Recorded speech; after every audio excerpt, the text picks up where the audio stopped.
Supposed to be a cute little road trip. Isabella and 12-year-old Asenta are in the back seat. Isabella's mom is driving, and they're gonna head to the beach.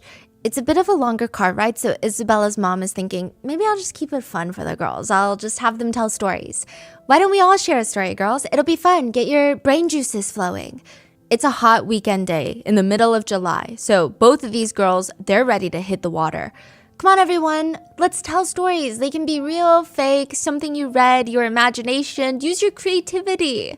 Asenta says she'll start. She's sitting in the back. She's staring out the window, and she begins her story. There once was a little girl who fell asleep in her bed. And late at night, when everybody else had gone to sleep, the lights were off, and even the neighbor's noisy dog was quiet. There was this man. He was wearing all black and a mask and latex gloves. He breaks into the apartment. He drags the little girl off her bed. He put his hands around her neck and he starts strangling her. And then she can't breathe. And then she's trying to scream, but she can't because he has his hands around her neck and he won't get up and she's in so much pain and she's gonna die. Isabella's mom glances in her rearview mirror. There are tears streaming down Asunta's face. Her voice was getting shakier and shakier, and now she's just full on sobbing. Sweetie, it's okay. Are you all right? Did something happen? Is this a true story? Yes. Someone tried to kill me. And now Isabella's mom is on the side of the road on the phone with Asunta's mother, a prominent attorney in the area, Rosario. Yes, it is true. Someone did try to kill my daughter. Oh my God. I'm so sorry, Rosario. Did you go to the police? Did they find the masked man? No, I did not go to the police. As a lawyer, I do know that doing such a thing would be utterly pointless. The two moms end up hanging up, but Isabella's mom is even more confused now. Why didn't Asenta's mom go to the police? I mean, that is so odd. Who is this masked man? Does that mean that they're still out and about? Why would they want to kill a random 12-year-old girl? There were so many unanswered questions, and even more so when 2 months later, the masked man would try again to kill 12-year-old Asenta, and this time they would succeed. And every single person in Asenta's life would become a suspect, including her two wealthy adoptive parents, the first Spanish couple in the area to adopt a Chinese baby. And now she's dead. Now, a quick few disclaimers for today's case. There will be mentions of CP as well as CA and CSA. Some names have been changed for anonymity and a few statements have been condensed for time.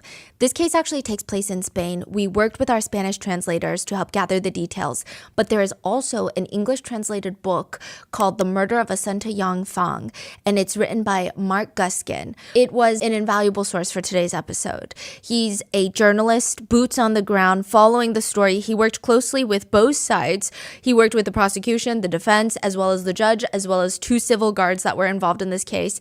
I did try my best to navigate around any bias in any of the sources in this case. I also do want to mention that there is a Netflix show on this that was not our primary source, though I did watch it. It's a dramatized version of events, and I actually watched it before I did any research.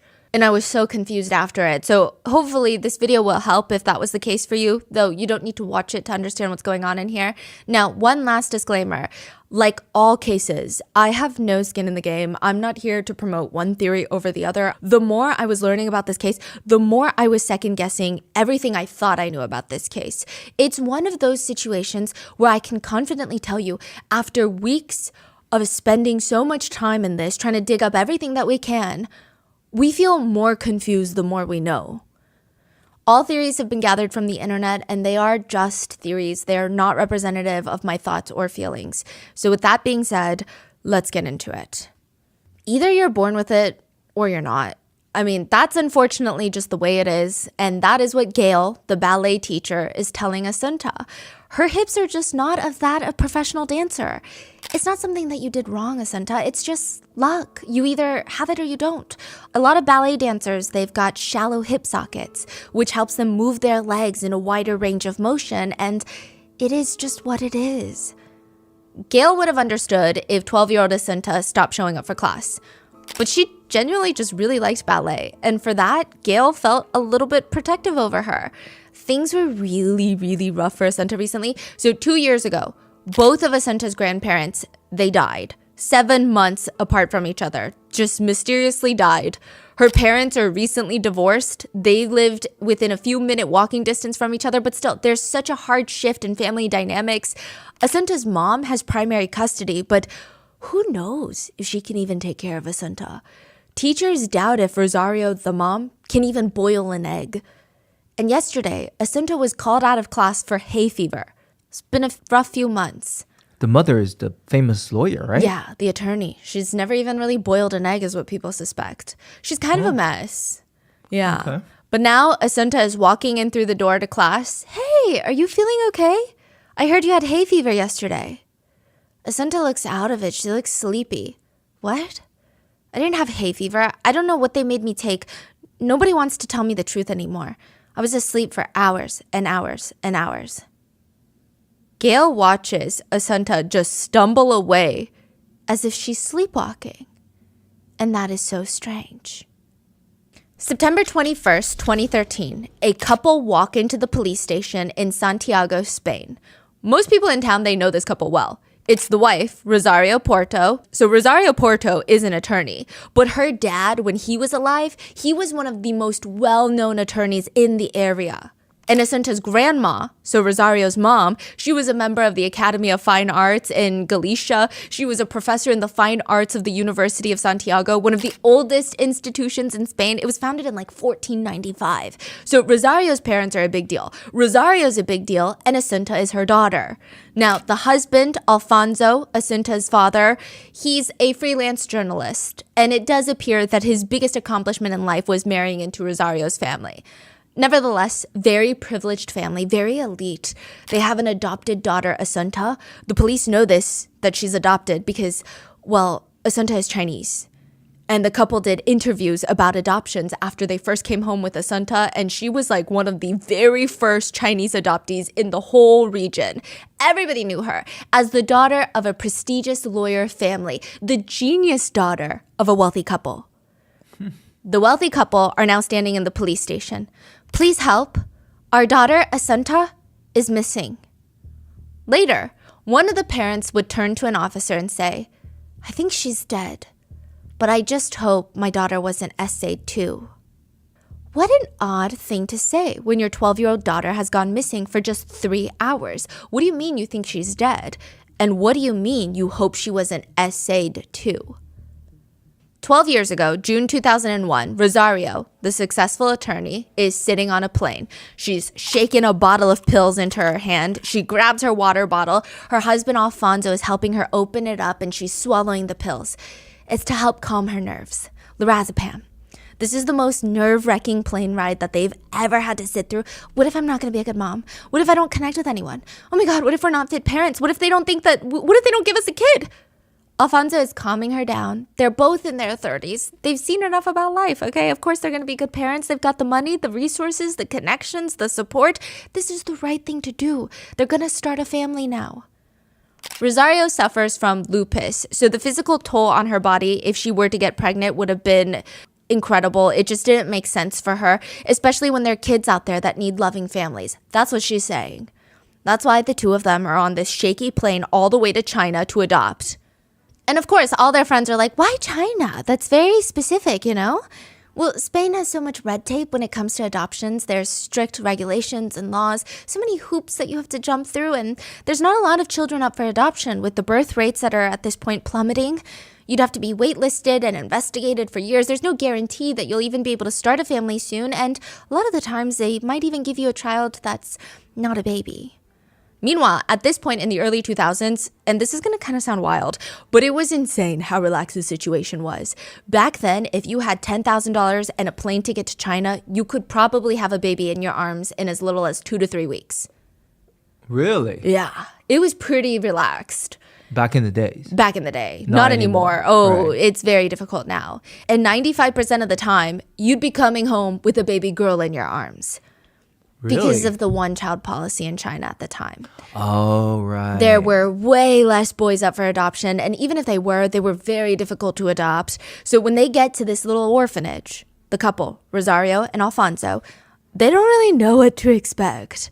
Do you just know if one of the children there is fated to be your child, like be a part of the rest of your life? Are there signs? They walk into a room full of kids, and from the very first contact, Rosario falls in love with a tiny, underweight, small, frail-looking 9-year-old baby.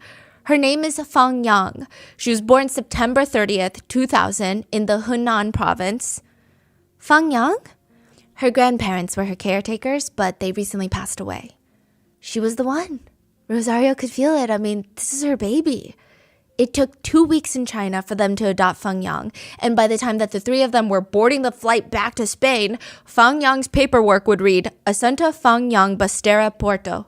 So it's a mixture of, they named her Asunta, then they kept her Chinese name, then they added Alfonso's last name, and then Rosario's last name, which is common in Spain, to have both your parents' last names. So what's the first name? Asanta? Asunta, yeah. Asunta.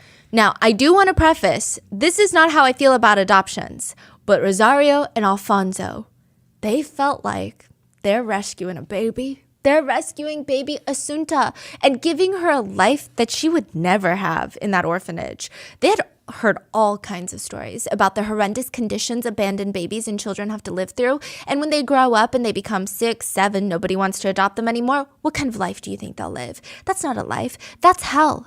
And that's what Rosario and Alfonso are saving Asunta from, a life of hell. Asunta was adopted 3 months before her first birthday, and she would be killed 1 week before her 13th birthday. September 22nd, 2013, early hours, around maybe 1:15 a.m., a few hours after Asunta had been reported missing, a man named Alfredo is in the car. He really should not be driving. I mean, he really shouldn't have gone to the brothel either and spent all of his money, but you live and you learn. His justification for himself and not anybody else, because what? His justification is, I'm only a little bit drunk. And from the brothel to his house, it's a straight shot in the wooded street, back road, 1:15 a.m. It's a dirt track. There's almost nobody else out on the road. It's literally a straight drive home 1 mile. He's in the driver's side. His friend is sitting next to him. It's a full moon that night. So this wooded area is kind of eerily bright. There's these tall oak trees on both sides of the dirt pavement, and they're just shadows all over the road. Alfredo glances out to his window, and he says, what was that? His friend is like, what are you talking about? It looks like if a scarecrow had been punched and toppled over onto the ground. It was weird. He puts his car in reverse, just in the middle of this dirt road, reverses, turns a bit so that his headlights are shining into the woods, and it looks like a scarecrow just laying there in the branches, just 6 feet off the road. Alfredo glances at his friend. His friend is looking at him. Are they drunk? Is this real? Are they too drunk for this right now? They both slowly open their doors and get out because, I don't know, this is just so creepy, but they need to investigate. And all the hairs on their neck stand up. Alfredo said it felt like they were being watched. That's the only way to describe it, like someone was hiding in the woods looking at them. As he's walking towards what he thinks and probably hopes is just a scarecrow, he's whipping his head around because, again, nobody else is on this road. There's not a single car, so why does it feel like he's being watched? He starts walking towards the woods, crunching on the branches, and he finds a little girl laying in the woods, just on a bed of pine needles. She's wearing gray sweatpants with mud stains all over them. She has the matching top on. One arm is half inside and the shirt is pulled up above her stomach.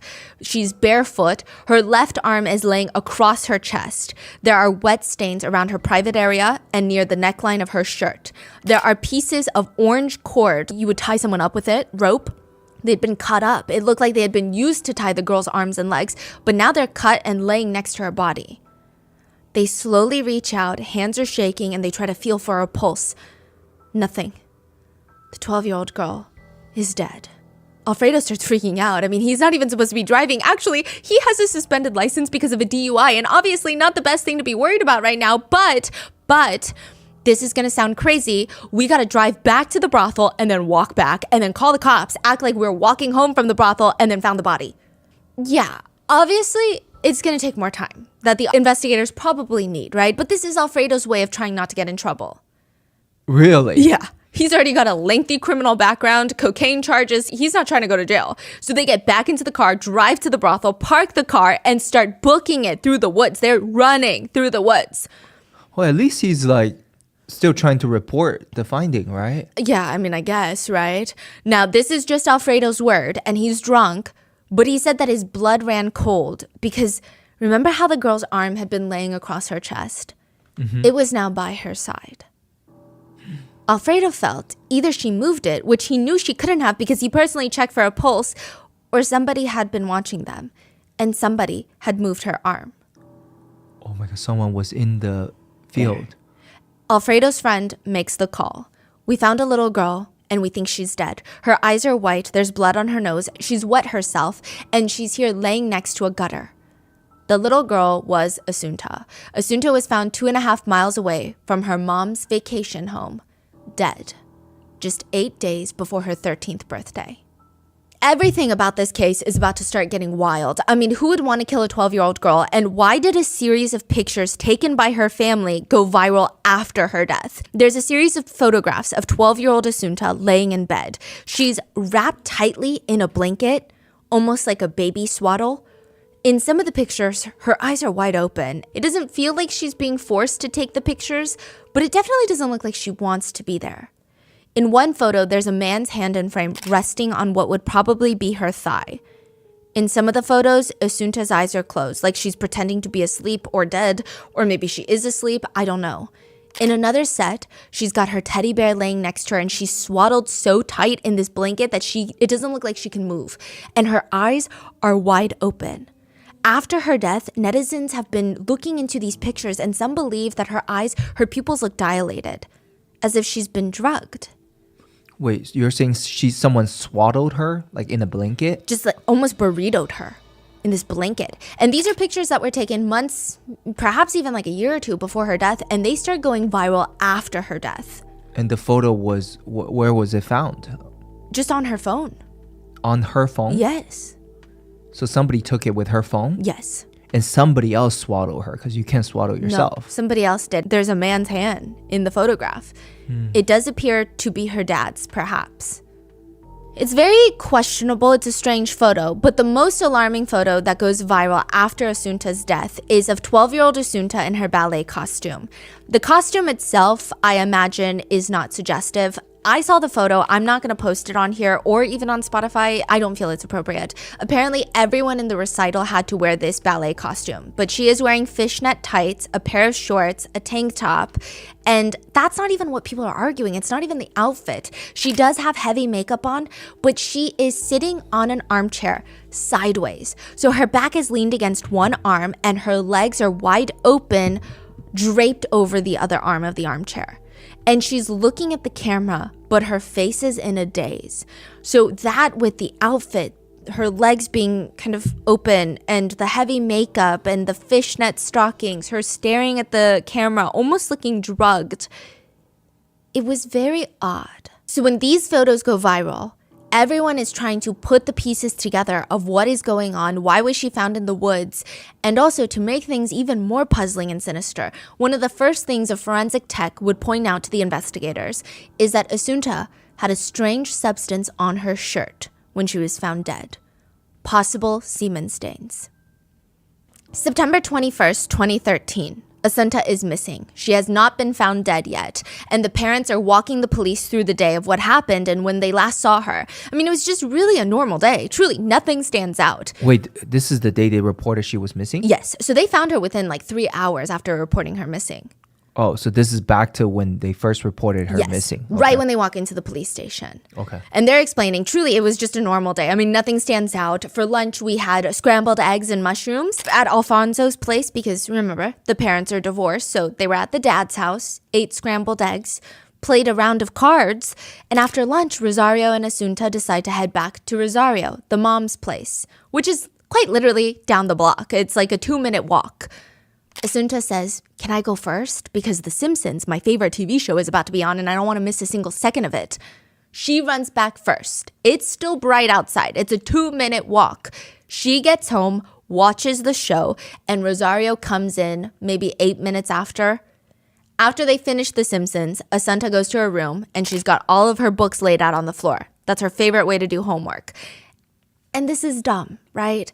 And Rosario knows that she shouldn't have, and she knows, but Rosario decides to go to her vacation home, which is about a 30-minute drive, and grab swimsuits. They're going to have a beach day with the family tomorrow, and their swimsuits were in the vacation home. So instead of going tomorrow before the beach, like this would be easier, probably less traffic anyway. And it's only 20 minutes away. The family vacation home in Teo is up for sale for $900,000 when all of this is taking place. The family really never went there. The maintenance to upkeep it was getting unreasonable. The place is massive. It's got a private swimming pool, a tennis court. It feels like a full-scale resort. And Rosario decides, okay, I'm just going to run in right now, grab that, maybe do a few small errands. I mean, it's going to be fine. It's going to be super quick. Assunta wants to stay home and do homework anyway. Is it the smartest thing to do? Probably not, but Assunta is responsible and she's home and she's going to be safe. Rosario tells the police that she leaves the house at around 7 p.m., runs her errands, rushes home 2.5 hours later, 9:30 p.m., walks in through the door, Assunta is gone. I mean, this is just so unlike her. She's very disciplined, very follow the rules kind of girl. She's not the type to wander off, sneak off, go hang out with friends. Rosario's initial thought was, maybe Assunta went back to her dad's for whatever reason. She calls Afonso and he tells her he has not heard from Assunta since they left. He's been at home reading a book. They both start slowly panicking at this point. They call a few of her friends. Nobody has seen or heard from her, which means she must have been home. The last person to see her was Rosario when she left for the vacation home. But now that she thinks about it, maybe she didn't lock the door because Assunta was home and it didn't feel necessary. Maybe Assunta would have locked the door from the inside or... But does it really matter now? Assunta is missing and they need to find her. Time is of the essence. The investigators, they want to go search both the parents' places. They want to go look for clues, search the streets for Assunta. But just before they head out, Alfonso, the dad, turns to Rosario. You should probably tell them about July 4th. Well, what happened July 4th? This is September 21st, so this is maybe 2 months ahead. What do you mean? What happened July 4th?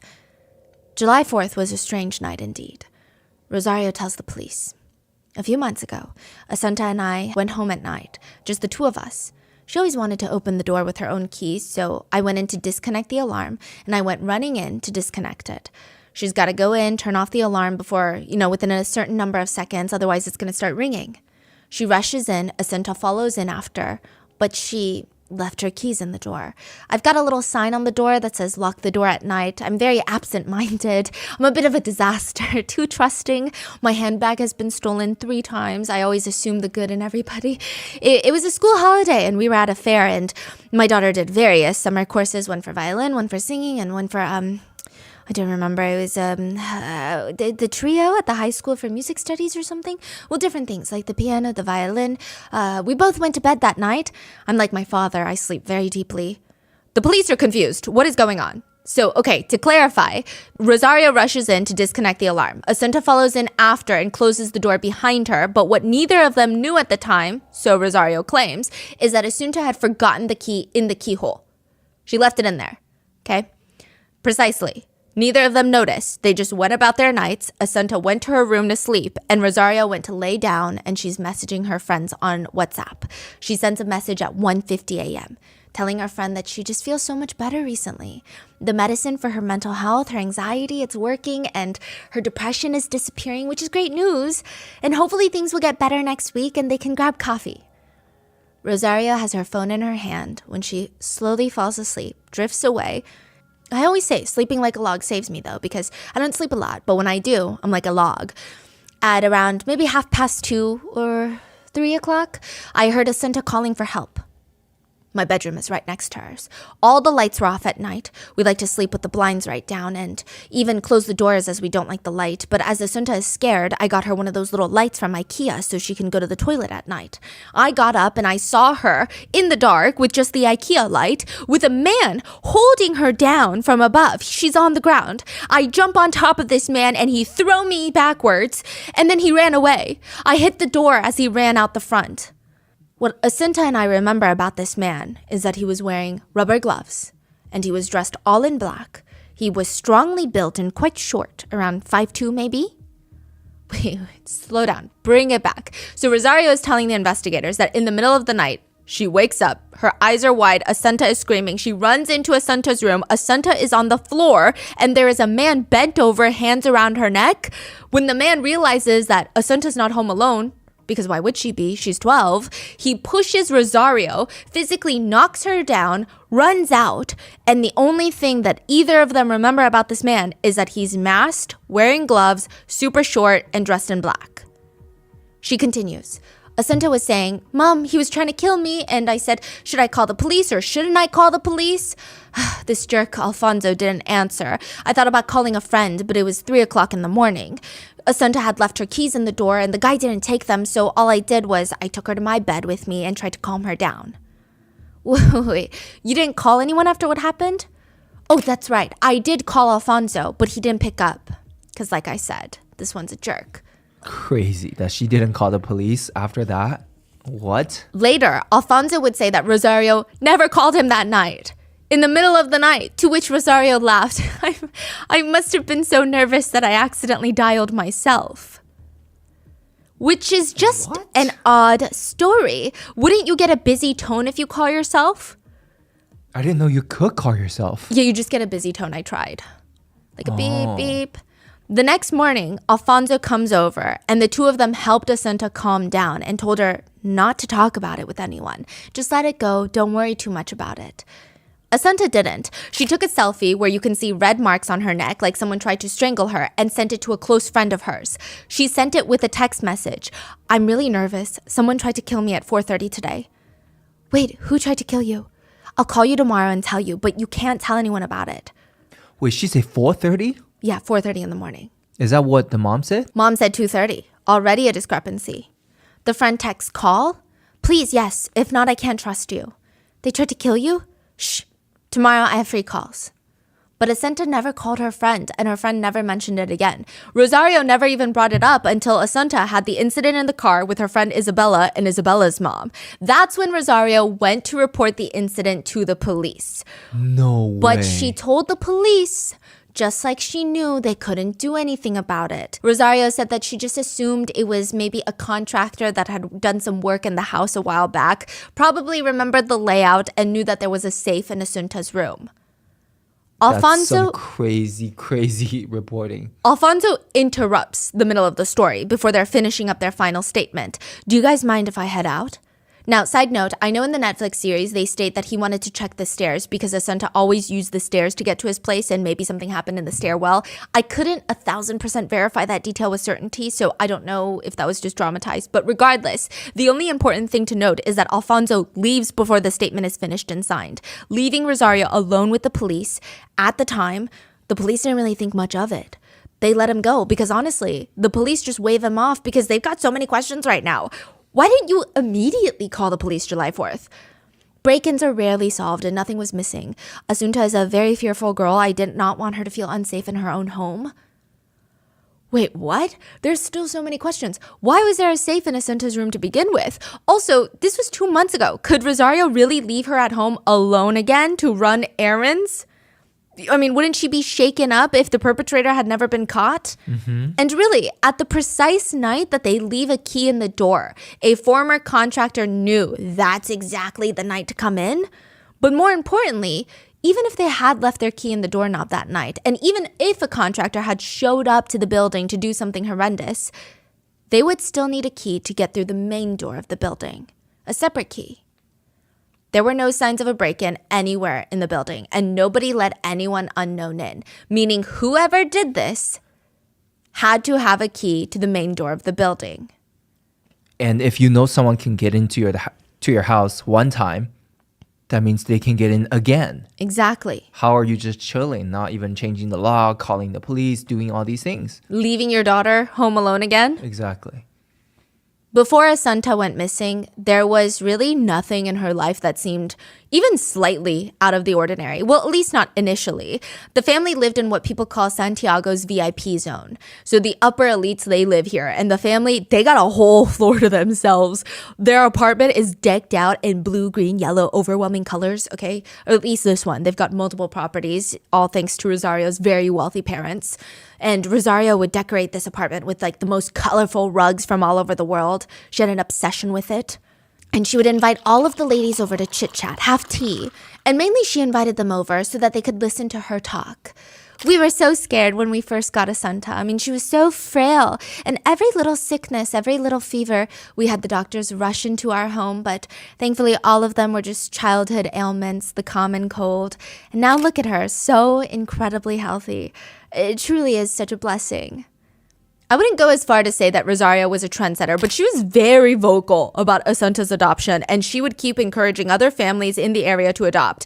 By 2004, Spain was ranked number 2 in the world for foreign adoptions, number 1 being the US.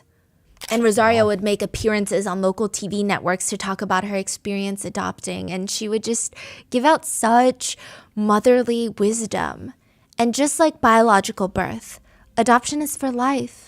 I wholeheartedly recommend adoption, provided that you want to be a mother or a father. People were impressed. I mean, not only is this successful attorney starting a family against all odds, but her child is basically a genius. Skipped a grade. That's apparently not Asunta's doing at all. Everyone's like, wow, Rosario did this. Okay, she deserves praise. We had the entire apartment soundproof so that Asunta can play violin and piano without disturbing anyone. Isn't that right, Asunta? Asunta's just sitting on the side, smiling, nodding, while her mom goes down the list of extracurricular classes she's taking. Well, there's English, French, Chinese lessons. Oh, but at school she takes German. Asunta, sweetie, put your hair on the left behind your ear. You look horrible. What was I saying? Ah, yes, she already obviously speaks Spanish and Galician, and on the weekends, she wakes up at 7 a.m. She's got Chinese lessons from 8 to 10 a.m., and then it's ballet. Oh, ballet. 5 times a week, 10:15 a.m. to 12:30. Let's see, then we have French until lunchtime, and then afterwards, she does private piano. My daughter really has the hands of a pianist, if you've seen, she really does. Violin. Well, only one of them I do because you like it.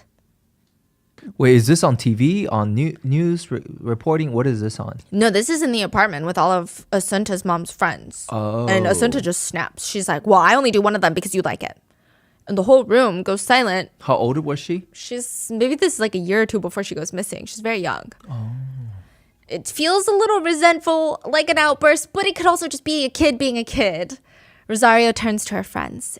Gifted children, well handled, they are a good thing, but they can pose to be a problem. It's fascinating. Rosario would push Asunta to do more, to do better, but then when Asunta does it all, she sits there just fretting, so stressed out about how gifted Asunta is and how she can handle such a gifted child. And I don't know how Asunta felt about it. Some say she was grateful to have such attentive parents, and she was very close to her mom. Others say maybe she was too scared to express her real feelings. But there is a poem Asunta wrote about her mom. It reads, "My mother is greedy, but not beautiful. She is short, but not nice. She sings horrible and cooks with salt. She runs worse, but drinks better. Not at all flexible, but very old. She doesn't know how to talk, but she does know how to tell me off. She knows how to shout, but not how to talk nonsense." And did she write that? In her little journal. Whoa. So it's a very complicated family relationship, and it's probably made even more complicated by the fact that Rosario starts talking to a psychiatrist before Asunta is even in the picture. It said that Rosario would always have these cycles of anxiety and depression. She struggled a lot with her mental health as well as her lupus diagnosis, and I don't know how to put it nicely, but people could tell that she's trying really hard to hide her mental health problems from the world, but it was pretty obvious. Like, she just seemed unwell. In 2009, when Asunta is 9 years old, that's when the cycle gets really bad. They hit rock bottom. Rosario ends up staying 2 nights in a private psychiatric hospital where she told doctors she felt like she wanted to self-exit. She felt zero emotions, completely indifferent to everyone and everything, when normally she claims she's a very passionate woman. She can't stop her mind. She feels like it's on a high-speed whirl of thoughts, and the main one feels like she is in competition with her own mother. Yeah, which, I will say though, people say that Rosario's mom has a personality of a lawnmower. She just runs over people. Yeah. Rosario would state that her mother was charmingly awful. And the psychiatrist would note that whenever Asunta, Rosario's daughter, was brought up, Rosario would become very irritable, and she stated that her daughter was becoming so much of a bother, so overwhelming. Rosario is discharged within 2 days, but she will continue taking her medications and struggling with her mental health. And from the public perception of the couple at this point, it seems like Rosario, the mom, is mentally very unstable, and Alfonso is quietly holding it down for the family. He's taking care of his wife. He's making sure she's taking her meds. He's watching after their daughter. And now, September 22nd, 2013, after Assunta's body is found, one of the first places the police want to search is the vacation home in Teo.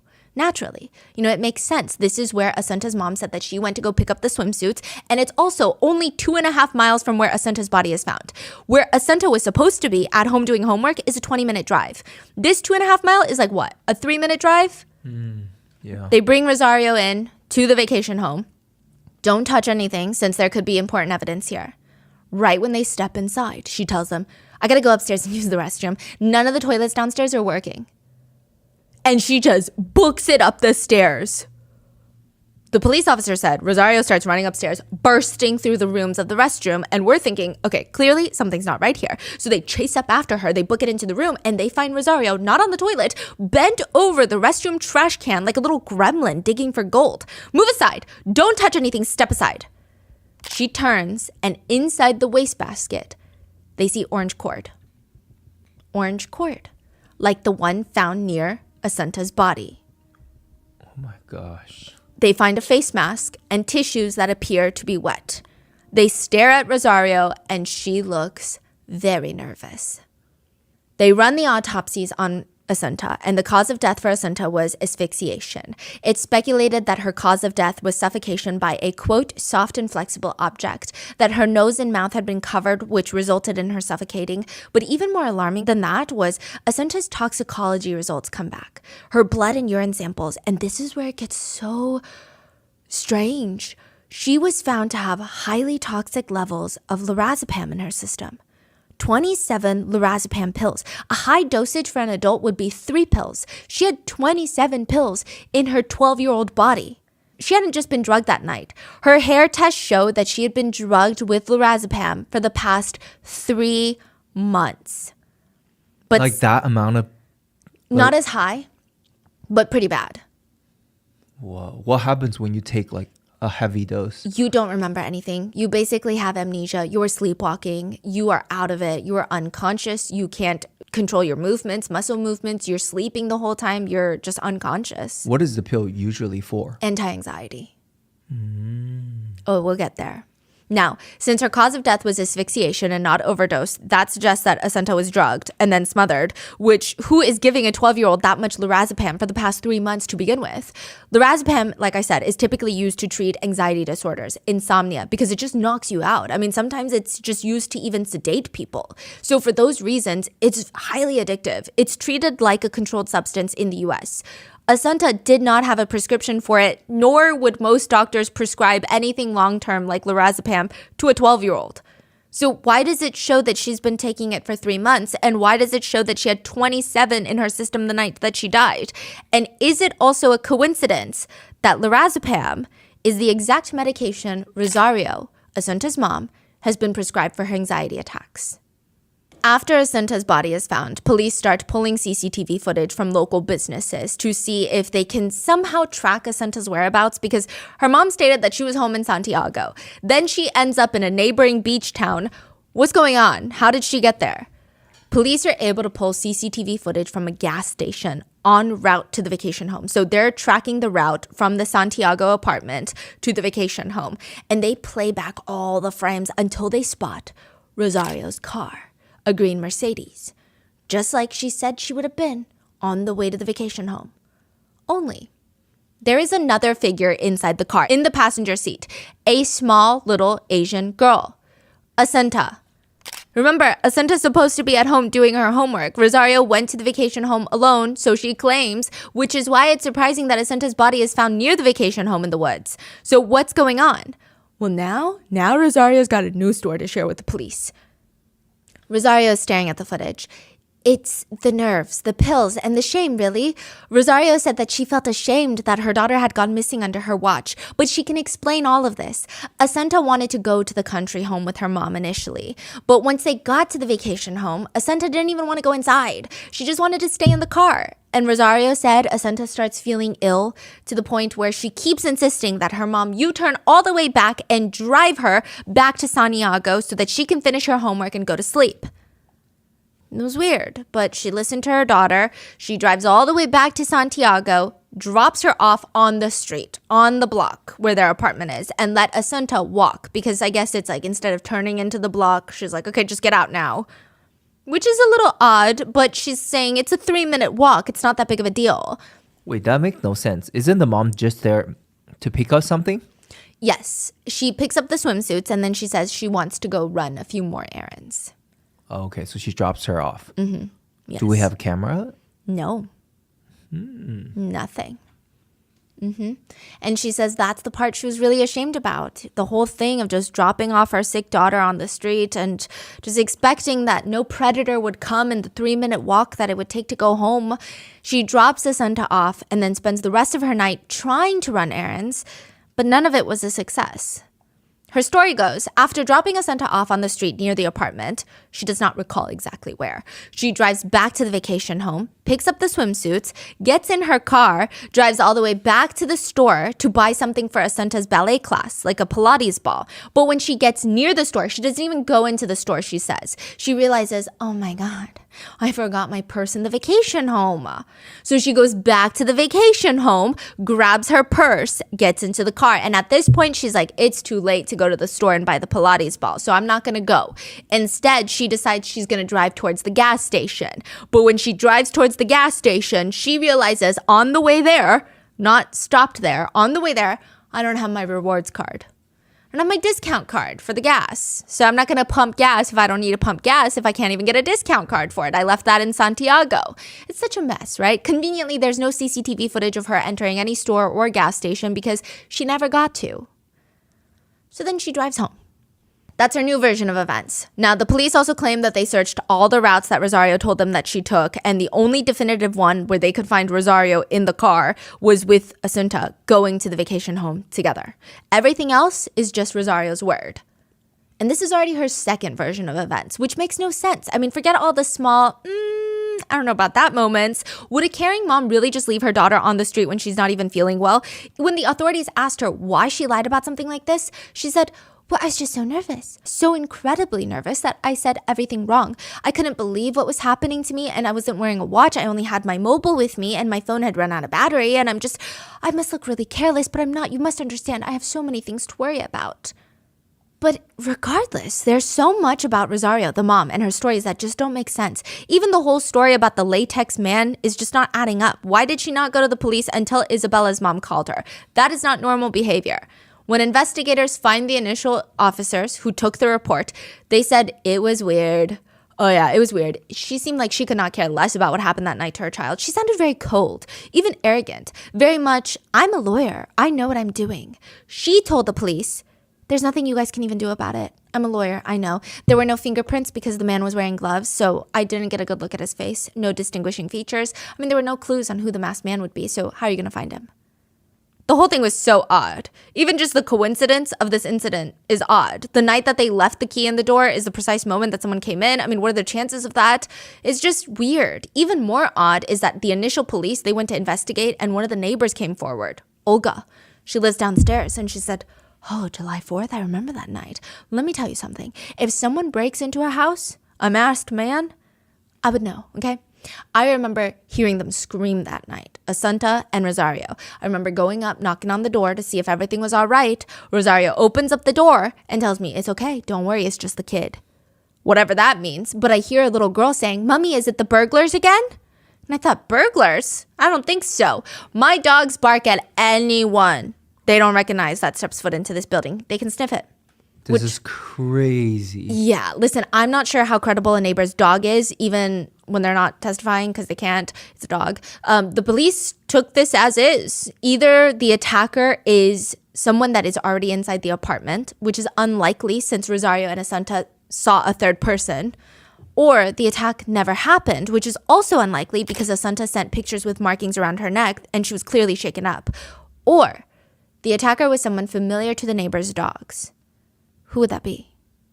2 days after Assunta was found, September 24th, her parents held a funeral for their daughter. This would be the third funeral in recent years that Rosario would be even at a crematorium. First it was her mom, then it was her dad who died 7 months later, and then Assunta. Some said Rosario was the picture of grief. Others said, no, she wasn't. She was taking selfies with the coffin. It was weird. But halfway through the funeral, Rosario just vanishes, disappears. Nobody even notices it for a while. Rosario had been arrested at her daughter's funeral for the suspicion of killing her daughter. But why would Rosario kill her own daughter? Some people say it actually starts 9 months before Assunta's death, January 2013. There is a saying, or there should be a saying, don't go looking for things that you cannot handle. Why go looking for trouble? That's exactly what Alfonso, Assunta's dad, is doing, going through his wife's emails. I mean, he knows what he's going to find in there, right? He knows what he's going to do when he finds it, but he can't stop himself. He can't help it. He has to see it. And sure enough, he finds hot, heavy messages between his wife, Rosario, the mother of his child, and a realtor, a real estate agent. And not just any real estate agent. His name is Manuel Garcia, not a class act by Alfonso's definition. His whole demeanor is just vulgar. That's the best way to describe him. That's what Alfonso said. Vulgar. To give you a context of how much of a class act this man is, while he's clearly having an affair with Rosario, knowing she's married, has a child, he himself is married, and his wife is pregnant. She's pregnant. What does he do? Does this man up and tell his wife the truth and promise to fix things? Does he end it with his wife to go live with Rosario or vice versa? No, he essentially tells Rosario that the thing between them is just and he's never going to leave his wife and kids. So let's just have... But do you still want to go to Morocco on fake business trips to do it? That's what they're doing, okay? Now, even though he straight up told Rosario that he is never going to leave his family for her, she's still going and having these secret rendezvous sessions with this man, betraying her family. And it is now time for Alfonso to confront her and put an end to all of this. There are two versions of how this all went down. Alfonso states he immediately packed his bags and went to his relatives on the countryside to clear his mind. He only came back 3 weeks later for Assunta, for their kid. Rosario says, no, he kicked a freaking hole in the door, got physically aggressive, and told me, you're not leaving me. She claimed he refused to get out of the apartment. She had to call for backup. 3 of her girlfriends came, had to drag him out the apartment, and they didn't know that he slipped the key to Rosario's other apartment in his pocket and started staying there. So Rosario had to kick him out twice. Even after Alfonso catches Rosario cheating, they're disagreeing on the divorce. It appears Rosario wants a divorce. Alfonso does not. Listen, Alfonso is a character. He doesn't really have a lot going on for himself. His whole personality is he really likes being rich, but he's not particularly good at anything that would warrant being rich. He briefly tried to be a radio host. I don't know if tried is even the right word. He was so dull, he refused to have any inflections in his voice. A former colleague of his said, "Oh no, this man was like a dead mosquito." Yeah, that's how he talks. He wasn't even good on paper. When he was working for the company, his colleagues hated him because he would just get so distracted. He would submit half-finished articles, and yet somehow he has this air of superiority about him. He had a perpetually pinched nose, and it was always looking down on everybody. He was so annoying with his obsession with class and conduct. Nice people would say, Alfonso is very bland, a bit of a loser. That's a bit on a high horse, but that's it. Rosario said, he's excessively a Puritan, antisocial, emotionless, and unpredictable. She told her friend she had zero enthusiasm for this man anymore. She's done with him, the underachieving house husband of hers. Manuel, on the other hand, the man she's having an affair with, he's self-assured, energetic, successful, especially now with Alfonso out the house and effectively cut off from Rosario's money. His life is falling apart. He's got no intention of getting a job. He's got no intention of getting it together. He's just sour, salty. He no longer has the prestige. Alfonso claims he only got a not so grand apartment nearby so that he could be close to Assunta and see her grow up. He just wants to be a father figure. But people who knew him said, no, he came back hoping Rosario would take him back in. Assunta didn't even seem that shaken up when her parents were divorced. So this is what everybody says. Assunta is very close to her mom. She never really mentions her dad ever. Like, he just exists, but not really. When they told her about the divorce, she just quietly asked, if I'm going with mom, Who will cook?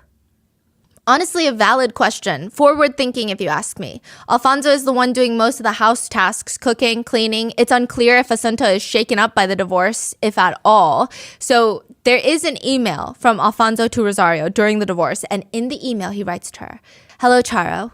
We are linked together forever. Of course we are, as you are Asunta's mother. But don't forget, and I don't mean this with any reproach, that this will be the limit of your presence in my present life, and will probably be in the future as well."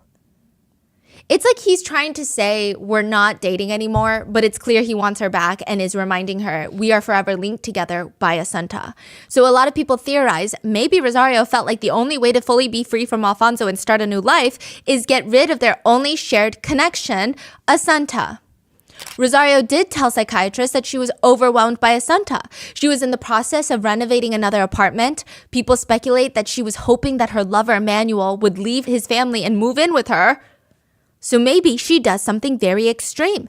And the dates are very interesting. According to multiple different reports, July 4th, Rosario broke up with Manuel Garcia because Alfonso forced her to. He's like, "I'm not going to help you with Asunta and taking care of Asunta unless you break up with him." So she breaks up with him. They're divorced at this point. That night, Asunta is attacked. Attacked by... We don't know. September 21st, Rosario spends all day having intimate relations with Manuel, the other man, on his boat. The day that Asanta was missing? And the dies. Day that right. And the day that she went to her vacation home? Yes. Earlier that day, she spent a good chunk before lunch spending time on the boat. Okay. And then that same night, Asanta was killed. Is it just a coincidence that every time she has maybe these deep conversations with her mister, Asanta almost dies? It's weird. But there are some disputes to this theory. First, Manuel Garcia made it super clear to Rosario that he's not going to leave his family for her. It doesn't matter if Rosario is married, divorced, with a child, without a child, he's going to stick with his family. If anything, having Asanta killed and being the center focus of the town is only going to make her more baggage for Manuel, right? It's not necessarily a easy relationship unless Rosario believes that he likes her enough to stick with her because she's going through such a hard time. That he's going to pick the woman that needs him the most, which would be her, because how do you comfort someone who just lost their child? And maybe to the public's eyes, it's more acceptable that they found star-crossed, forbidden love after she experiences one of the biggest levels of trauma a parent can go through. But it's still kind of a loose thread. Second of all, another dispute is there really is no tie between Alfonso and Asanta. Yes, he is her father. Yes, he is involved in her life, but Rosario does not need him to be. She has full custody. She has more than enough funds to get a nanny for Asanta, to send her to study abroad, to do whatever she wants with Asanta. This is not a situation where she needs Alfonso to take care of Asanta. And then on top of that, a third dispute is, how would Rosario leave possible semen stains on her daughter's shirt? This is the one thing that Rosario's lawyer will debate heavily, is the fact that Asanta had possible semen on her shirt. There's no way that Rosario can produce that kind of biological fluid, meaning someone who can must be the killer, or at least must be involved. Did they test who the semen belongs to? Yes, of course, there was the possibility that Rosario's affair partner, Manuel Garcia, was involved, but he was ruled out pretty quickly. He had no motive to want Asanta dead. He genuinely only saw Rosario as a woman he slept with. He had no intention of being with her romantically, leaving his wife for her. They did his DNA test, found nowhere on Asanta.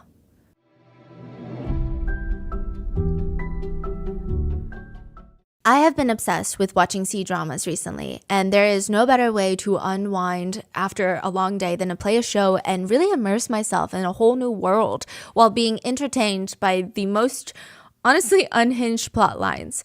But the worst part about watching shows in a foreign language is that you miss out on so many jokes and subtitles that subtitles cannot pick up on. So for me, it's so frustrating to feel like I'm missing a whole layer of the plot, because my husband is always like, no, let me re-explain this joke because it's a play on words. It means this, it means that. And it's just, that's not in the subtitle. That's why every evening before I watch my C-dramas, I use Rosetta Stone to teach me Chinese. And then when I watch the show, I get to revise all the new words I learned, and I I love that Rosetta Stone teaches you words that you can immediately use. It's very applicable. I use Rosetta Stone because it is one of the most trusted language learning programs. It's available on desktop too, but I prefer using the app so I can use it anywhere. It's the only language app that I've been able to stick to using consistently. It doesn't ask you to memorize vocabulary lists or grammar rules because the whole learning process is supposed to be intuitive, and it works. With Rosetta, you learn to speak, listen, and think in your target language, and it's designed to feel like you're naturally picking up the language. The material comes in these bite-sized lessons that you can complete in less than 10 minutes, where first you learn the words, then the phrases, and then whole sentences. And my favorite feature is Rosetta's true accent feature that gives you feedback on your pronunciation, which is what I struggle with the most. The app is really convenient to use, and you can even download lessons offline. So if you're learning Italian, for example, you could brush up on your vocabulary while on a flight to Italy. You could also learn French, Korean, Japanese, Arabic, or one of the other 25 languages that Rosetta Stone offers. The best part is, if you sign up now, you can get access to all the languages Rosetta Stone has to offer for the rest of your life for 50% off. Don't put off learning that language. There's no better time than right now to get started. For a very limited time, our listeners can get Rosetta Stone's lifetime membership for 50% off. Visit rosettastone.com/rotten. That's 50% off unlimited access to 25 language courses for the rest of your life. Redeem your 50% off at rosettastone.com/rotten today.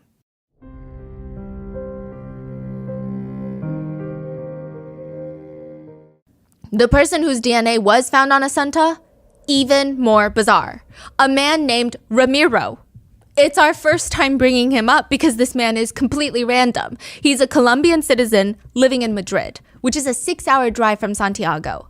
They were able to match his DNA to a Santa because Ramiro is already in the system. He's already under investigation for SA. Some sources say the victim was a minor. Others say she wasn't. I'm not too sure. But he was being investigated for SA, and his DNA was found on a Santa. Now, this is where things get weird. Police show up to his house in Madrid to question him. Ramiro starts frantically defending himself. I've never even been to Galicia. I don't know who this girl is. What does she have to do with me? In fact, I want the other SA charge to be looked into. None of this is fair. Which, side note, I think the other SA charge is rather legit, but anyway, he's just arguing his connection with the Santa doesn't make sense. He doesn't know her. He had no opportunity to run into her. She hadn't been in Madrid recently. He was never in Galicia. I mean, why would he do this? He's just gonna drive to Galicia one random day and decide to do something like this? And Ramiro had an alleged airtight alibi for the night of September 21st. He was 6 hours away in Madrid eating dinner in a public restaurant with his sister and his fiance. Technically, it could be faked, his alibi. Wait, his semen was found? Yes, on her shirt. What? Okay. It doesn't make any sense. Like, why would Ramiro fake his alibi, go to Galicia? He doesn't, at least to anybody's knowledge, ever even had a chance meeting with the Santa. So the theory would be that he drove 6 hours to Galicia with the intent of kidnapping a little girl, either broke into Rosario's place without leaving a trace, or kidnapped a Santa in broad daylight. But that still doesn't explain that she was drugged for 3 months prior. And what about the July 4th incident? Like, none of this is making sense. So then how did his DNA get on a Santa? The only possible answer is contamination in the lab. It is stated that the same scissors used to cut the condom that Ramiro had used and given to the lab for the initial SA allegation were the same scissors used to cut the samples off of Asenta's shirt. What about the semen stand? That's another debate. We don't even know if they are semen now. They looked liquidy, they looked like semen, and when they cut it, they found traces of semen. So they're like 6 little droplets, and only 2 of them had semen DNA, which belonged to Ramiro. The others don't. So it's a question of, well, how did the others, if they're cut with the same scissors, how did they not get DNA? And these scissors, they were cut 4 weeks apart. So a lot of people even question, if the scissors had the DNA on there, wouldn't they be dried and incapable of transferring 4 weeks later? Right. It's just very bizarre. But what's even more bizarre is that everybody was sitting there scratching their heads in the police station going, that's so weird, because we thought the semen stains would belong to Alfonso, Asanta's dad. Both Rosario and Alfonso, they were not acting normal since the day they walked into the police station to report Assunta missing. Again, there are no parameters on how someone should behave when they're panicked and stressed out, but some reactions are just weird. There's no better way to put it, okay? All the tiny little things add up. The parents were asked to provide a physical description when they reported Assunta missing. They said, Assunta speaks with a Galician accent and she has very large hands and her fingernails are severely unkempt. Which is a bizarre description to give. When the police came to inform the parents that they found Assunta's body, mind you, this is just a few hours after she had been reported missing. It's not like she had been gone for weeks or even a day. They opened the door to the apartment. Rosario looks like she just woke up from a nap. Your daughter went missing just a few hours ago? How can you sleep? Rosario would later claim, I did not take a nap. But I don't know, police said that she didn't look panicked. She looked kind of out of it. Then the morning after Assunta's body is found, this should be when the shock and grief are at the thickest, right? No, Alfonso calls his old newspaper, the one that he used to work at, and he asks them to not run this story. Whoa. And if they do, can they at least not name Rosario and Alfonso? But the newspaper's thinking this is so dumb because this is a nationwide story now. All of Spain is already talking about it. It's like if CNN is blasting the case and Alfonso takes the time to call a local newspaper to tell them not to talk about it. Wait, the second day, this is national news? Yeah. Really? Yeah. She was adopted from China and they were kind of a big deal. They're a wealthy family. People are already picking up on it. I wouldn't say that it's like viral. Every single person's talking about it, but a lot of major news networks are picking up on it. Okay. Now, after Assunta's body is found, Alfonso even texts Rosario something very odd. The coroners say there was no aggression. This, coupled with his weird statement before her body was found where he said, I think my daughter is dead. I just hope she wasn't essayed before she died. He said that? He said that. And Wait, now, when did he say that exactly? before they found the body. A couple hours? Yeah. After no, she's been missing for like 2 hours. And he is like, I think she's dead, but I hope she wasn't essayed. And the police are like, that is weird. Is Your so daughter, weird. Your daughter's been missing for what, 2 hours? Like, who thinks like that? What kind of parent even says, I think she's dead? Yeah, I'm trying to think of the psychology behind that. That's like against normal parents thinking, right? That's opposite of what parents think. People think he was trying to plant seeds. What do you mean? Like, if she was essayed, if there were signs of essay, that the police are like, oh, wow, whoever killed her must have essayed her. It's weird. I don't know. At the funeral, both of them were seen taking selfies with the coffin. And at first, the focus of the investigation was on Rosario, since she lied multiple times to the authorities, and she's technically the last person to see her daughter alive. But the authorities are hung up on the semen stains and the fact that Assunta is a full 5 inches taller than Rosario. Rosario, the mom, is super short. She's 4 feet 8 inches tall. Investigators did not believe that Rosario could have done this alone by herself, lift and dispose of Assunta's body on her own, because she was found 6 feet off the road, no drag marks. Which means someone had picked her up and placed her down, and they just did not think Rosario was capable of that. So who helped her? Interestingly enough, police found that after Rosario is arrested for Assunta's murder, Alfonso sends her another text message on WhatsApp. She doesn't read it because she's in jail, but it reads, I love you. I've been thinking of you all day. More than anything else, I'll never forget that you are the love of my life. Keep calm, everything will work out, and soon we'll be back together again. I'll be waiting for you, my beloved. What does that even mean? I mean, it's hardly the appropriate response to have to your ex-wife being taken in for the murder of your one and only child. So both Rosario and Alfonso conveniently also had dead phones during Assunta's murder time. Alfonso said that after everybody left his house after playing cards and eating scrambled eggs, he went to read a book. So he turned his phone off for the night until he was done reading. Wow, they're just so Weird. sus. Rosario said her phone ran out of battery while she was running errands, which is also convenient, so neither of their movements can be tracked through cell towers now. Investigators searched the entirety of Alfonso's tiny apartment, which is allegedly part of student housing, so it was really small, and they could not find his phone or his laptop, leading people to speculate, did he run and get rid of those things? Remember, he left the police station? Did he run and get rid of those things? And if he did, why?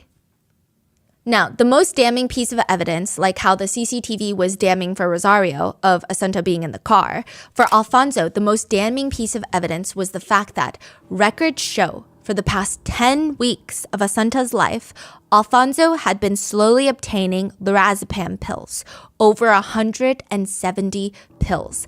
Assunta had 27 in her system at the time of death. Some of the pills were purchased legally with a prescription. Well, okay, the only legal method in which Alfonso procured lorazepam pills was through Rosario's prescription. He would take his ex-wife's prescription and say, I gotta pick it up.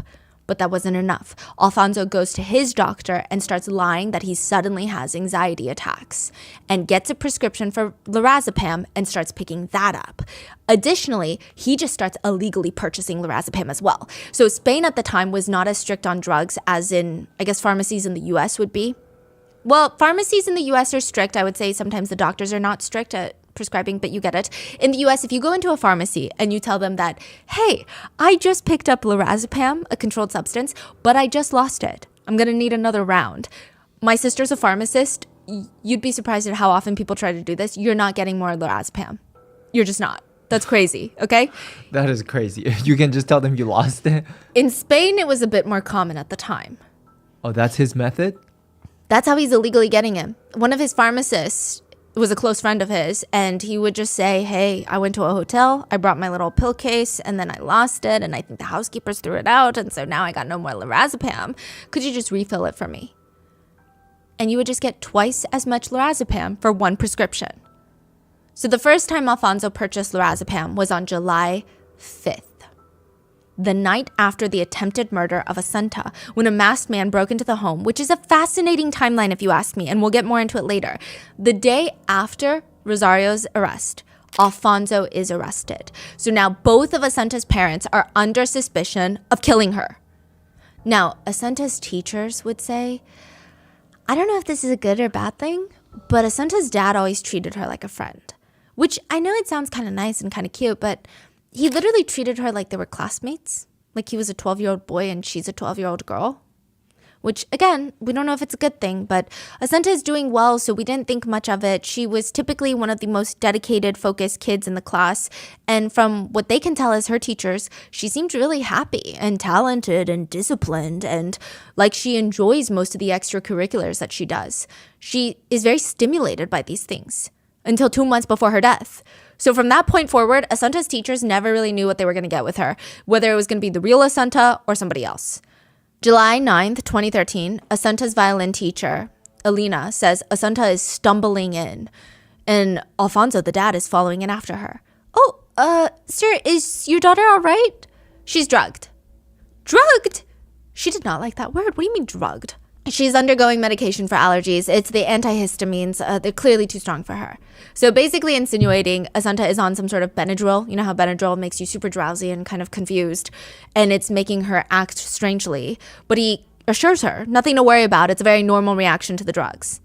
Alfonso leaves, and Alina thinks this is so weird. I mean, she's never heard any sort of allergies from Assunta. She's never complained about it, but she tries to focus on the class. And the whole time she keeps glancing at Assunta, she seems drunk. She seems not focused, like she can't even control herself. It honestly looks like she's sleepwalking. Assunta, are you all right? Yes. Alina just stares because Assunta is making weird gestures with her hands. Like her motor skills seem off. Everything seems off. When the class is finally over, Rosario, Assunta's mom, comes to pick her up, and Alina rushes out to tell the mom. And she's trying to explain to Rosario how strange Assunta's been behaving, and it's so unlike her. Yes, you're absolutely right. This is not normal at all for my daughter to be like this. I'm going to have to switch her to a new medication, it seems. But thank you for letting me know. I'm going to take her to the hospital if you'll excuse me. Alina watched her drive off, and it's just weird. Rosario never took her to the hospital. And they're so blatant too. Yes. Right? In front of everyone. Yeah. They don't hide it. And the next day, Assunta would show up completely normal, playing the violin like she always does. And maybe Alina thought, okay, I'm thinking way too deep into it because Assunta is just, she's fine, right? And Assunta's so clever. She's very mature and curious. She wants to know everything. She's never distracted. She's laser focused on what she needs to do. And interestingly enough, she's very private for a 12-year-old. She doesn't really talk about her family life or her home life until one day in July. A week or so after this initial incident, Asenta is practically falling asleep in class and she can't keep up. Again, not a normal thing. Asenta, what is going on? Are you not focused? You don't want to be here? It's not that. My parents have been making me take this really bitter white powder and it just makes me so drowsy and sleepy. Whoa. Neither of the parents were that well liked by the teachers. Even Rosario. Teachers said Rosario's attitude was always, I'm going to tell all of you what my daughter is like and all of you are going to tell me I'm right. And especially after the divorce, Rosario got even weirder. She would keep asking, calling, is the divorce distracting my daughter from performing? Or sometimes she would go on these long-winded rants about how she was going to sell property to make $3 million and that Alfonso only wants to get back with her because he's out of money. It was just weird. She was not very likable and clearly a bit of a strange mom. But what's very different, I think, is that's one thing. Drugging Asenta is a different thing. Yeah. So the teachers think maybe it's some sort of vitamin or supplement that she's being forced to take that she doesn't like. One of Asenta's teachers, Maria, had heard from the others that Asenta had been off in these moments, but she wouldn't see it until later in July, near the end of July. Asenta walks into her class and she looks like she's going to faint. Her eyes are barely open, and during the class break, Maria goes over to the other teachers. I think something's going on with Asenta. Oh yeah, she's fine. She's just had hay fever recently, and I think she's weak from her allergy medications. I don't know if she told one of the teachers last week that her parents want to kill her or something. Are you sure? I mean, it could be the meds, though. I took some allergy meds once. I was knocked out like a zombie. I don't remember anything I said. But it really didn't make sense. Lots of kids in their class had hay fever. None of them reacted to the medicine like this. And if your child is looking like they just had 12 beers at a bar, you would probably do something about it, no? Mm-hmm. Maria tries to investigate. She walks back into her class. Okay, class, we're gonna pick up our instruments and play one of our favorite songs. This is a song that Asenta knows from start to finish. She knows it by memory. But right now, Maria is staring at Asenta and she's forgetting keys. It's like she can't control her muscle movements. She's getting everything wrong. Her posture is strange. Asenta has been taking ballet since she's 6. One of the most noticeable effects is that she has incredible posture. But she's slouching, she's slumped, she looks like she's about to faint. Okay, stop class. Asenta, did you eat breakfast? I don't remember. You don't remember. Every word Asenta is saying sounds like it's being forced out of her system. Her mouth sounds like it's dry, which is a symptom of lorazepam, including other drugs. Maria rushes Asenta into the teacher's lounge, and now all the teachers are standing around Asenta, who's slumped over in this chair. One of them, half-jokingly, pulls up a few fingers. How many fingers am I holding right now? I can't see. I'm really dizzy. My mom gave me some gross white powder to take. She got it from a woman on the street who came to the door in the apartment, and I can't really remember the name. I think it's a doctor. Wow. That day, Alfonso comes to pick up Asenta, and Maria's trying to tenderly explain the situation to him. I mean, I get that she's had hay fever all weekend. I mean, we heard, and I know that generally speaking with antihistamines, allergy medication, we do not give her antihistamines. Wait, what? The other teacher, we are not those kinds of people. The other teacher said that all we gave her was a nasal spray.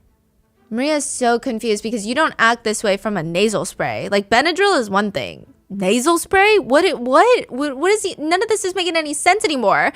And it feels like the parents are ever changing their stories. I mean, no kid should feel like this on nasal spray. But again, the teachers appear to be the only ones that are worried. Alfonso doesn't even address the rest of the conversation. He just glances at Asenta, who's so out of it she can barely stand. Didn't you come with a cardigan? Did you forget it in class? Go run and grab your jacket. He seems to not care that she's practically holding on the wall to fetch her jacket. The teachers are very conflicted at this point on what to do. But the next day, Asenta would come to class completely normal. So from that point forward, they had no idea if she's coming to class sleepwalking or if she's totally fine. But the last time she called out of class was Wednesday, just a few days before her murder. Rosaria had written a note for the teachers that Asenta could not make it because she was reacting badly to some medications. But none of this is making sense. I mean, so both of the parents decided to kill their daughter, or Rosario did, and then Alfonso is helping her cover it up? Or is there something else that's going on? Interestingly enough, Alfonso and Rosario also never actually grow apart after the divorce. Alfonso moves a few minutes away. Alfonso's helping Rosario with her health. She would have bouts of depression and lupus flare-ups, and he would take care of her and Asenta. In return, Rosario would help him out financially. There was this arrangement, but it seemed that Alfonso was always the one that wanted more. He wanted to get the family back together. June 2013, 3 months before Asunta's death, Rosario is hospitalized for a nervous breakdown. Alfonso drops everything, rushes to his ex-wife's bedside, and when she's discharged a week later, he's basically setting up camp in her home again. I mean, a part of him was excited that his ex-wife was, mentally dying, because that meant that she would need more attention, more care, and then they could go back to being together, and then things would go back to normal. This is why she promised that she would stop seeing Manuel after the health scare. She lied. She would see him again the night before the murder of Asunta and the day.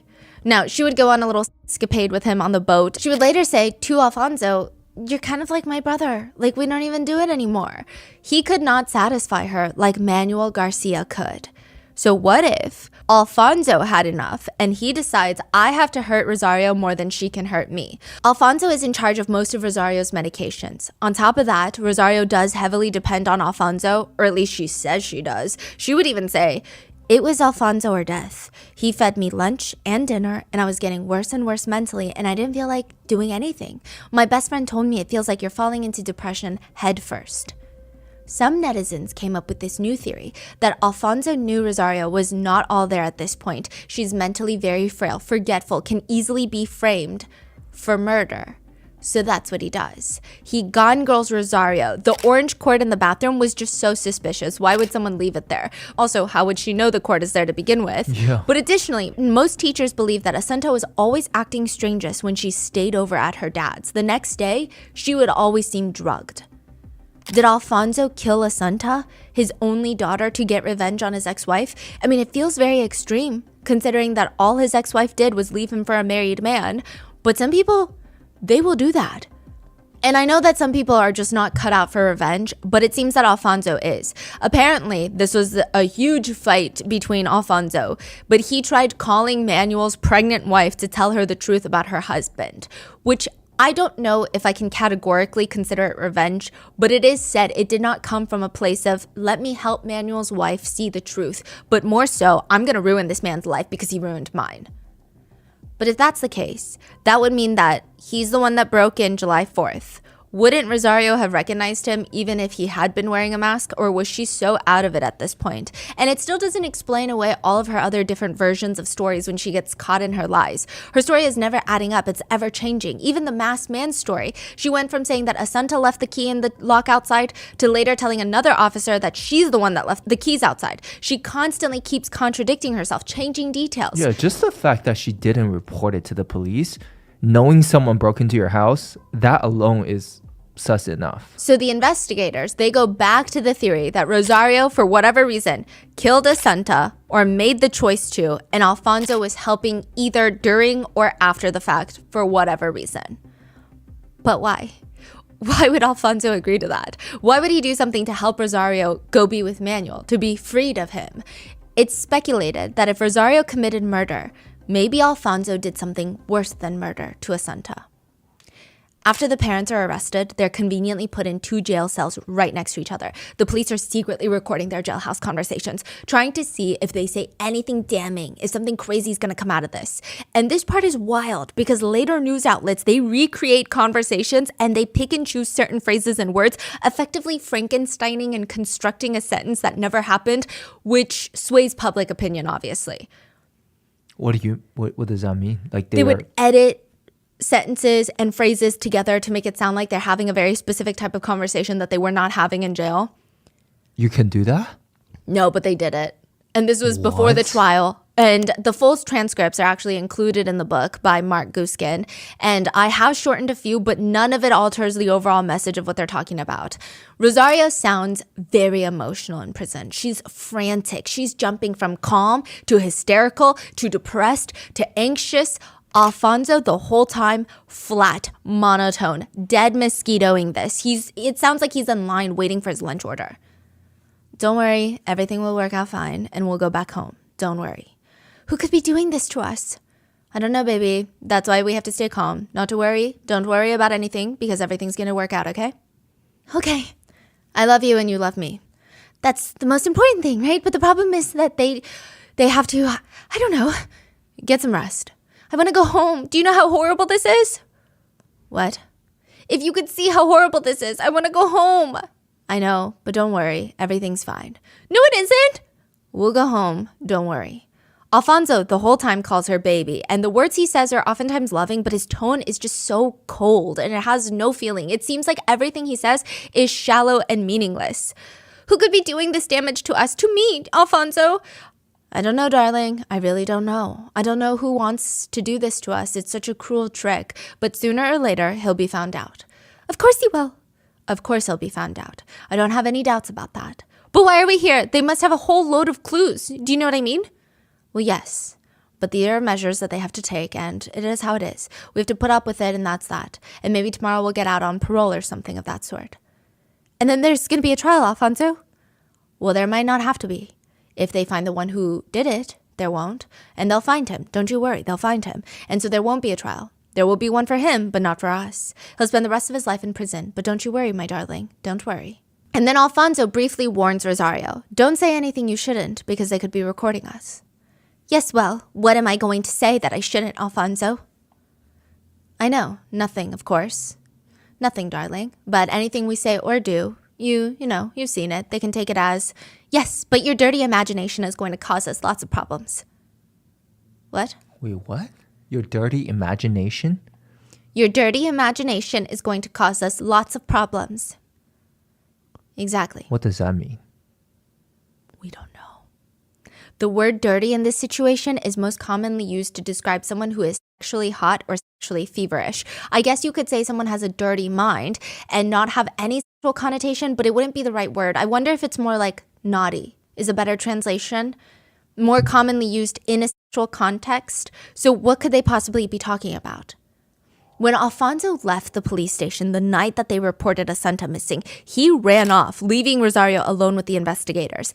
It's suspected that he went home to hide his laptop and phone. He knew that the police are going to go to both of their apartments to search for clues, to search for Assunta, and the only missing pieces were Assunta at the time, Alfonso's phone, and laptop.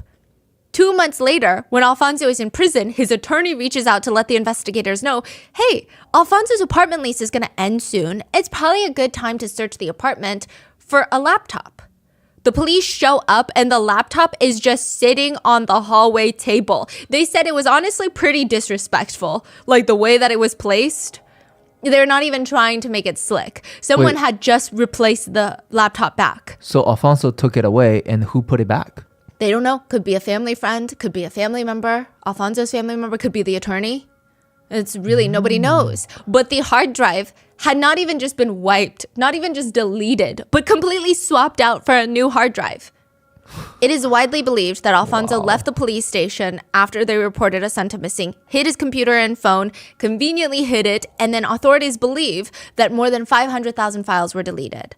I don't know how they got this metadata. 500,000 files? Yeah. Whether it's, I don't know, but what classifies as a file, right? I don't know if that means 500,000 pictures and photos and videos, or if it means just anything. Mm-hmm. But somehow authorities were still able to pull a list of things that were deeply disturbing from his laptop. One, he had a ton of Asian friends on Facebook. They were just random Asian girls from all over the world with no connection, meaning they did not know him in person. I'm not saying he just had a lot of Asian friends. No, he had lots of Asian Facebook friends, and they mainly posted erotic content on Facebook. It was never specified or investigated if the girls were underage, but a lot of the officers said that they looked very underage.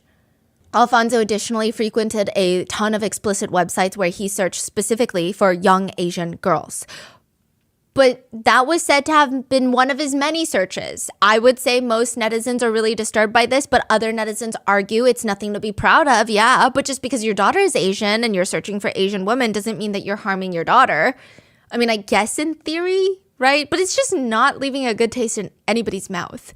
To make things even more disturbing, a young woman walks into the police station and reports that Alfonso was a regular client of hers. She works at the local brothel and stated that Alfonso would come, and she alleges a few things about Alfonso's sexual interest. One, he really, really likes girls that dress purposely underage, that appear very much underage. None of them are underage, they're all of age, but he picks the ones that look and dress and talk the youngest. He would tell everybody that he is a lawyer, and apparently Rosario, his wife, knew that he was always going in there and would even help him pay for it. Now, the police investigate, and I don't know how much of the allegations they're able to confirm, but they don't really do much beyond verifying that everyone working at the brothel is of age, because I guess the rest are not really crimes. I guess it's not really a crime to pick someone who looks underage. So they didn't find the need to investigate any further. They found the photos of Assunta were actually on Assunta's phone. So the pictures of her in her ballet outfit that goes viral, the pictures of her swaddled in the blanket looking disassociating that goes viral, they were found on Assunta's phone, not on Alfonso's laptop. There have been reports that they were either found on his laptop or on Rosario's phone, but it does appear that they were found on Assunta's phone. But it's still weird because somebody else took those pictures. Yeah. It's just a mess. Now, meanwhile, Rosario's phone records show that she was searching for things like how to give a good blowjob, as well as searching online for shops likely for her affair with Manuel. And everyone had assumed, always, that Rosario was the one calling the shots. She's got a bigger personality. She's the one with the money. She's very fickle. Alfonso just kind of blends into the background. But one of the jailhouse tapes would reveal that is not the case. Alfonso in private is quite an aggressive guy. He would yell, "Silence!" at Rosario whenever he felt like she was yapping too much. The police who listened to the tape said it was so strange. It was such a surprise for us because they took turns being dominant. People that knew the couple said, you would think that Rosario is the demanding little woman and Alfonso is the little mouse that goes and does everything she says, but he was quite condescending to Rosario. He had a very nasty side to him. The court would ultimately deem the jailhouse tapes inadmissible during the trial, but it is stated by investigators that Alfonso would lash out and abuse Rosario physically 3 to 4 times a year on average. He was very violent with her. So in a way, the only thing that people can come back to is it seems like they're both covering for each other. Let's say Alfonso is covering for Rosario because of a dirty little secret. Why would Rosario cover for him? Let's get into the theories because there are conversations of if one or more of the parents are more heavily involved. So there's a few theories where they're both equally involved. There's a few theories where Rosario is mainly involved and Alfonso does cleanup or vice versa. So let's get into all of them. Have you heard of pet child theory? It's a concept. It's not academically recognized, but it is a theory that some adoptive parents treat their adopted children more like pets than children. They use their adoptive children as a source of affection and cuteness, and once they are no longer being delivered to that, they discard them like a sickly pet. They want like a dog, a cute dog that snuggles with you, stays cute all the time, does not have a teenage rebellion phase, does not drain you of all your resources. They just want a pet. And sometimes the children are just used for the parents' emotional needs and their needs for attachment and security are never addressed. So this is a theory that a lot of netizens bring up with this case, that after Rosario and Alfonso agreed to divorce, they realized that they have a pet in between them, Assunta. But now they are no longer together. They no longer need a shared pet. She's part of their previous family when they were together. Now it's time to get rid of her and move on. It's almost like, why keep a dog so sad? Right. I don't believe in that. Doesn't seem like they really, really care about her. Exactly. A lot of netizens point to Rosario's narcissism to also help support this theory because you really have to be a narcissist to even think like this. This is a literal child you're talking about. And she raised her since she was, almost a year old? Rosario is an only child and she definitely acts like it. Rosario had the privilege of being able to study abroad in the UK and France briefly, which I thought she'd be all for. Rosario seems a tad bit snobby. Imagine how insufferable Rosario would be with a French accent. But Rosario ends up coming home early from France and she said she hated it. She said, nobody knew who I was. Here in Santiago, as my father was a faculty member, they treated me with greater consideration. AKA, my daddy's not powerful in France, so nobody treated me like a princess and I want to come home. She came back home early and just decided to work under her dad. He gets her a fancy position. She would tell people that she studied at the London High School of Law, which doesn't exist. So what? Which, by the way, none of this is an implication that she was the only one that killed, but she's definitely not a likable person. Now, there is speculation amongst netizens that Rosario didn't like being outshined by Assunta. How so? She would fret about how Assunta is so gifted, but then she would push Assunta to do more. It's almost like Rosario was conflicted with herself. She loved Assunta's achievements because it was a reflection of her parenting and people would praise her for it. But then she also would get very upset when Assunta does so much better than she ever did as a child. And another thing to back this up was Rosario's parents love Assunta. They are obsessed with her. They think she is the golden child. isn't there some kind of thing like there's some parents are actually jealous of their kids? It's so bizarre. It seems like that could be the situation here. Even when Rosario is brought back to the vacation home, and this is after she's been arrested, it was an absolute media circus. Cameras on every street corner, and this is a very serious moment. She's caught smiling. Allegedly, she tries to justify it, and she said that I was talking to a police officer about passion fruit. I have passion fruit trees in my garden, and I had to tell them that you have to cut the fruit open and eat it with a spoon. You got to spoon the flesh out. I don't know what's so funny about that. But she smiled and laughed for whatever reason. She was also asked to participate in a documentary about the case, and she wrote a long-winded letter to the producers, and some parts read, I believe that the circumstances surrounding the death of my daughter are of no interest to anyone, unfortunately, other than those directly affected. But if the pain of this terrible loss is not sufficient, I have had to witness, in my astonishment, ugly, fierce, and absurd sensationalism. And precisely because of my innocence can only be proven and ratified in court, I intend to stay very far away from the mass media. I have no intention of taking part in this media circus. What is she complaining? She's saying the media, like, why is this concerning the media? My daughter's death is impacting me the most, okay? Like, why is everybody talking about it online? A lot of netizens state that her behavior is giving raging narcissist, which I don't think is armchair diagnosing. Court psychologists would later deem Rosario a narcissistic and depressive personality. So yes, maybe she really saw Assunta as part of her family life, and since she no longer was married to Alfonso, she no longer needed Assunta anymore. But that doesn't answer the question of why would Alfonso help his ex-wife murder their daughter and get away with it? Why would he help? Some speculate that it's to tie him to Rosario forever. She would never be able to cut him out financially, emotionally, mentally. He's got her dirty little secret wrapped up, ready to come out. One investigator that questioned the couple said, I think they really wanted to project this image as the perfect family. If Rosario wants something, she thinks she can just buy it. And if she doesn't want it, she thinks she can just get rid of it. And Alfonso was there to just satisfy her whims. The investigators believe that the couple got tired of the child they, quote, bought a decade earlier. So they tried to kill her July 4th, 2 months before her murder. Alfonso was the masked man. He tried to kill Assunta, but she woke up. She didn't know for sure if it was her dad or not because he was masked, and she was likely drugged at this point or confused. So the couple did everything they could to make sure that she did not tell anybody about it. But now they need to get rid of her quickly, which could even explain why she was telling teachers that nobody tells her the truth. Maybe she brought up suspicions that, hey, was that dad that night? And everybody just gaslit her. But she's thinking, no, I know what I remember. Alfonso gives her one final big dose of lorazepam sprinkled into her scrambled eggs and mushrooms, which is the last thing found in her stomach in the autopsy, and they kill her. The theory goes that day, all three of them were in the car headed to the vacation home. Rosario's driving, Assunta is seen in the passenger seat, and Alfonso is laying down in the backseat of the car. Alfonso's major defense lied on the fact that he claimed he was home when Assunta was killed. And unlike Rosario, who has CCTV footage of her lies, nobody could really debunk Alfonso's story. And you say his phone was off. Yes. Until a 15-year-old girl comes forward and she claims that she saw Alfonso the day of Assunta's murder, and he was with Assunta. She said she was walking home with her boyfriend when she saw Assunta and her father, Alfonso, from behind, waiting to cross the road. The witness knew it was Assunta and her dad because, well, there's not a lot of Chinese girls in town, but also the two of them, they took French class together. She took French class with Assunta, so she knows her.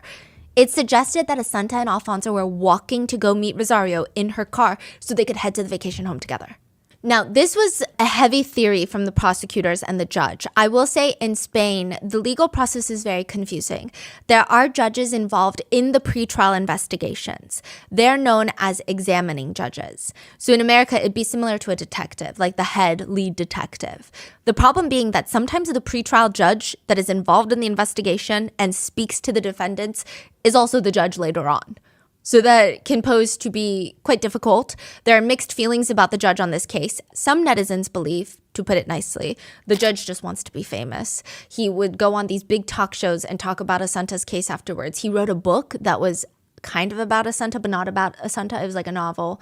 And he said it's not about Assunta, but he released it around the time of the hype of Assunta's, the virality of the case. And a lot of netizens believe it's very clear. He does not care for justice. He wants fame, and he wants an easy case to get him that fame. Others argue... How so? Why would netizen think that? He is a very aggressive man. He is not unbiased at all. He went into this case day one believing that the parents were guilty. Now, I think that he's not a great, admirable person. And he is, like I said, a very biased man, in my opinion. I will say the Netflix show does really put the judge in a crazy light, though. I'm sure there might be a lot of truth to it that I wasn't able to uncover, though, because I don't know why else they would do that. I do think that the judge clearly had it out for them since day one. But apparently there's this whole scene in the show, Netflix, where he opens the curtains to let the press photograph Rosario, who's testifying. And it made her very uncomfortable. But in the real version of events, she tells him, hey, there's people out there taking pictures of me. And he walks over and he actually closes the curtains, from what I can tell. So, I don't know. Regardless, it's pretty clear he thought that she was guilty from day one, which is not a fair process. The judge even said, these two, the parents, are probably the most selfish people I've ever met. The mom is like a spoiled child, and the dad thinks he's superior to the rest of the world. So netizens are really split. Interestingly, many international netizens believe that this case is a gross miscarriage of justice, regardless of the parents' guilt. And a lot of other netizens believe that they killed their kid. Sorry, the judges weren't nice about it. I will say that the trial and investigation was super messy. Confidential, crucial parts of the investigation constantly being leaked to the press. They would just run anything. So regardless of how you feel about the parents, one or the other or both, it was not a clean-cut investigation that was done by the books, which leads to a lot of netizens not trusting the investigators and coming up with their own theories. I don't particularly have a hill that I would like to stand on, but here are some of the most popular ones, which again, another disclaimer, these are not my theories. I don't have more skin in the game in one or the other. And the thing with theories is, I think they can be debated. I think they can be talked about, and I think they can be true, but I don't think that these would fly in the court of law. Like, these are not theories that you would debate in court. It wouldn't pass. The theory of inheritance. This starts with a rumor by a family member, the cousin of Rosario's dad. So Rosario's uncle of sorts, or I guess Asunta's great uncle of sorts, they claim that every single penny that Rosario's parents had been given to Asunta and not Rosario.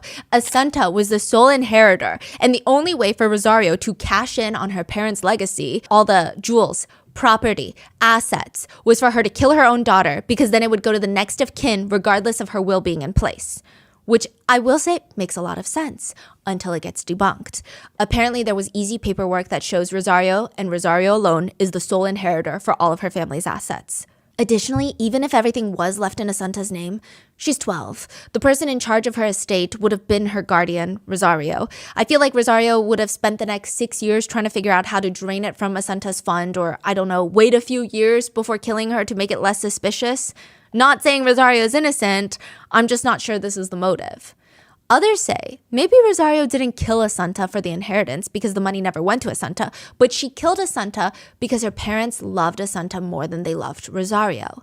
There were rumors that Rosario herself was adopted. She always justified her parents' lukewarm affection for her as being a result of not being a biological kid, but she was their biological kid. So that was also quickly debunked. In addition, it does seem like Rosario was loved and spoiled by her parents as long as she did exactly what they wanted her to do, which leads us to our next theory.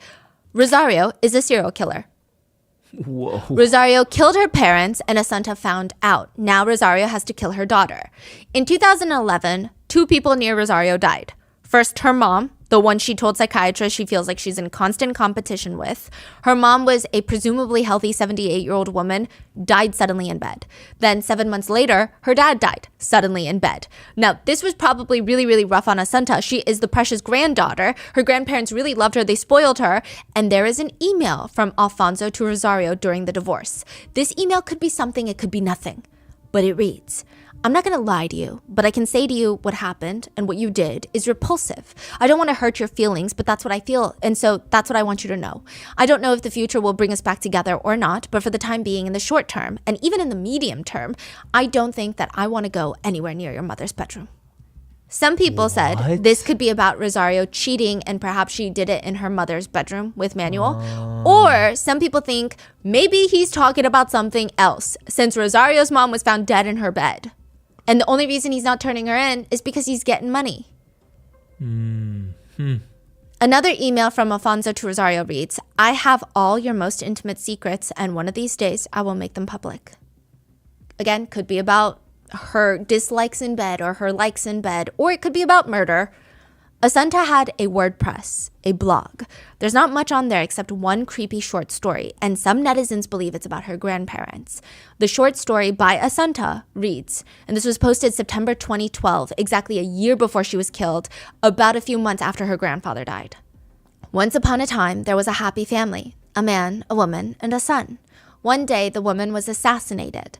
The man had to take retaliation on the person who killed his wife, but he died as well, because he tried to take retaliation, but the bad man killed John, the husband. His body is in Alameda Park, and his spirit too. He hopes his wife's spirit can come to him. Every day he sits on the branches. And people said Assunta has a tendency to tell stories about her own life, pretending like it happened to somebody else. Remember how she told her friend about the masked man incident?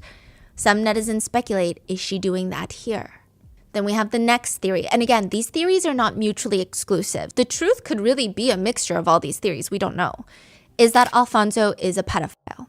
He was drugging Assunta with lorazepam or other drugs to take pictures of her unconscious or to abuse her in other ways. Slowly, she starts gaining memories of these assaults, and he decides he has to kill her before she connects the dots or decides to do something about it. Because remember, she kept saying, nobody tells me the truth. Mm-hmm. Maybe she suspected, hey, am I getting drugged and is something happening to me at night when I'm getting drugged? Maybe she kept those photos as evidence in her phone. There's a lot of small things in this theory. Her ballet teacher testified that she had lent Assunta a ballet costume for a performance, and she never got the skirt back. She got everything back but the skirt. She tried to email Alfonso, the dad, but he was just very rude and saying the skirt is not missing. He refused to give the skirt back, which again, maybe is nothing. And it's just the weird that Alfonso would make comments to the police 3 hours after his daughter goes missing that she was probably dead, but he could only hope that she wasn't essayed. It's like he's trying to plant a seed. Additionally, they found Alfonso's DNA in Assunta's underwear. It was not his biological fluid, thank God, but it was another unidentified DNA marker, meaning it could have been his DNA when he was folding and putting away laundry. But we don't know, especially because Assunta kept all of her underwear and clothes at her mom's place. Of course, the search history and Facebook friends of Alfonso does not help with him having all these Asian women as friends. Apparently, when investigators searched his home, they also found large amounts of semen all over the floor, on his underwear, on his shorts, on his walls. He had a penchant for furiously self-pleasuring himself, which again is not a crime. But the night before, it stated that Assunta slept over at her dad's place. Now, we don't know when that was from, but it's just not a crime in and of itself, unless he was doing something illegal or looking at illegal material, but still very creepy. Now, I do want to say that the book states, like a quick sentence, that Alfonso was confirmed to have watched explicit material involving children, the essay of children. I couldn't find it explicitly stated in other sources, so I'm not sure. I guess, we don't know. Now, there's two versions of this theory. One, where Rosario didn't know until Assunta was dead that Alfonso killed her. Or that Rosario knew that Alfonso was essaying their daughter, and now Assunta is realizing the truth, and she believed the only way that they could continue to live on as wealthy, privileged people with their image is to kill Assunta. They have to kill Assunta together because she knows that her dad is doing this. The theory rests on the idea that Rosario would rather have a dead daughter than an ex-husband that assaulted their daughter. One thing that confirms this theory a bit is in the jailhouse cell conversations. Rosario keeps asking, do people support us, Alfonso? It seems like she cares a lot about what other people think.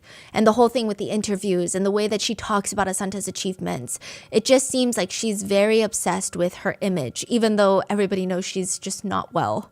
She also has a victim mentality where she asked, what could I have done for life to be so hard to me in prison? Yeah.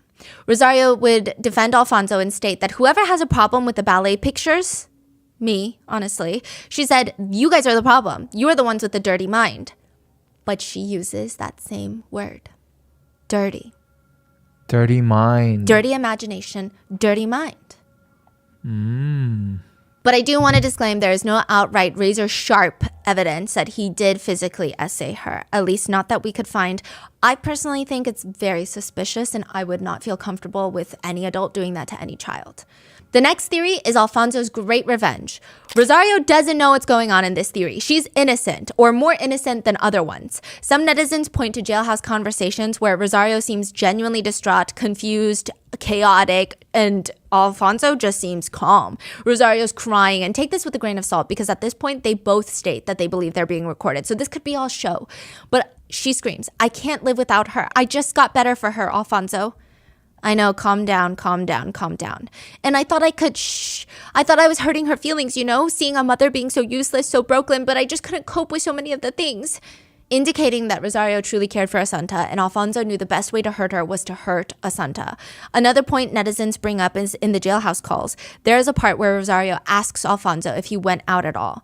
Netizens argue she could be doing this to make them both look innocent, but she does seem very serious. Let me ask you something, Alfonso. You didn't go out the whole afternoon?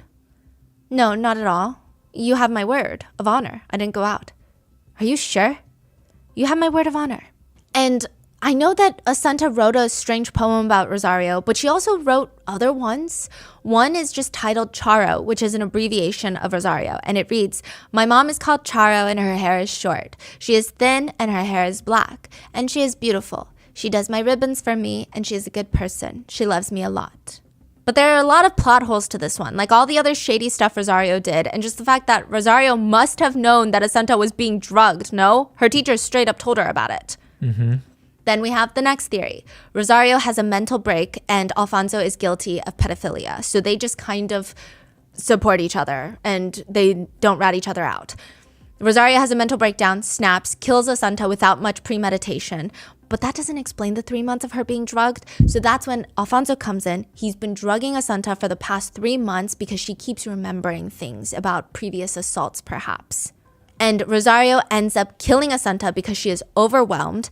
And Alfonso can do nothing once he's arrested because the truth is he did something worse than murder, which is allegedly, routinely, methodically essay his daughter. Now, Assunta did write a poem once, and it reads, "Her smile is brilliant as the sun, her mouth deep and beautiful. She loved the light green and white cabbage, and also bright white cocaine." Whoa. So this is about a woman who is struggling with cocaine addiction, and Assunta is 12, so people believe perhaps her mom was struggling with more than just, anxiety. But it's not a perfect theory for a lot of other reasons. Then we get into the next theory. The parents wanted to drug Assunta to make her easier to handle, but they accidentally overdosed her on drugs, and now they have to appear like a stranger killed her, which would explain the orange cord. The orange cord is a very strange part of this story because it was used to tie Assunta up, but then it's cut and placed next to her body in the woods. Why? Who goes the extra mile of cutting it? Because that's more DNA you could leave. That's more evidence you could leave. And if you cut it, why wouldn't you just take it with you? It's just very bizarre. So maybe they're trying to make the crime scene look like a bizarre murder. So it's an accidental overdose, but they try to make it look like a murder. So they do all these bizarre things like with the orange cord, but it just feels really dumb and careless because why would they leave the same orange cord in the vacation home restroom? Also, the thing with this theory is that it could be argued that Assunta is 12 and known to be very responsible. I don't think that even if she was left home alone, she would do all these crazy things. It's not like she's 5 and could accidentally burn the house down. Some people think that maybe they were drugging her so that Rosario could go hang out with her Mr. Manuel Garcia, but others argue it wasn't necessary to keep Assunta asleep while her parents were out because, there's so much evidence of Rosario going on week-long business trips with Manuel. It doesn't seem like she needed to drug Assunta to keep her calm so that she could go hang out with her man.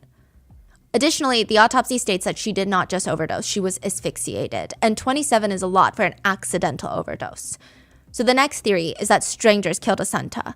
Alfonso said the orange twine was used by the gardeners of the property, trying to open the door for somebody else being involved. Now, side note, they are unable to say if that orange cord from the bathroom is the same orange cord that was found near Assunta.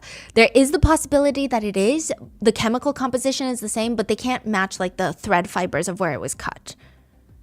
And it's a pretty common cord that's used in Spain. So they don't really know, but the whole theory with strangers doing this, there's no motive, and the lorazepam for the past 3 months doesn't make any sense. Then we have the last theory. The parents are innocent. This is probably the least favored theory, but Rosario's psychiatrist believes memory gaps, aka changes in her story to the police, are most likely from her dependence on lorazepam. They showed studies that prove long-term high dosage of lorazepam can lead to amnesia and confusion, and the stress of her missing daughter likely added to it all. As for the photos, some people believe that it's just an unflattering photo of Assunta in the ballet costume. They say that she's just exhausted after a recital. She's not drugged. Her parents wanted to take a picture of her and she didn't want to, so she's being a grumpy teenager and she just looks at the camera annoyed. One comment about Alfonso's explicit video choices read, the dad's dirty secret was he was into porn, particularly Asian videos. Again, not that weird, nothing to be proud of, but it's not murderous. But what about the 3 months of drugs? What about the weird break-ins and the lies, just all of it? So their theory rests on that the drugs, that Assunta is 12 and she seems to be writing about cocaine usage. Perhaps she was drugging herself and getting into her mother's lorazepam. I don't like this theory for the sole purpose of then explain why Alfonso was purchasing so much lorazepam right before her death. Like the coincidence doesn't make sense. And if you are a parent and Rosario is losing her mind and she's like, I don't know where my lorazepam is going. Yeah. You have a kid. I'm not going to go and get more lorazepam. I'm not going to do that. I'm going to try to investigate who is taking this lorazepam. Where is this lorazepam going? I'd put it under lock and key. Wait, did they explain themselves? They said, we don't know what that's about. We never gave her lorazepam. That's what they said.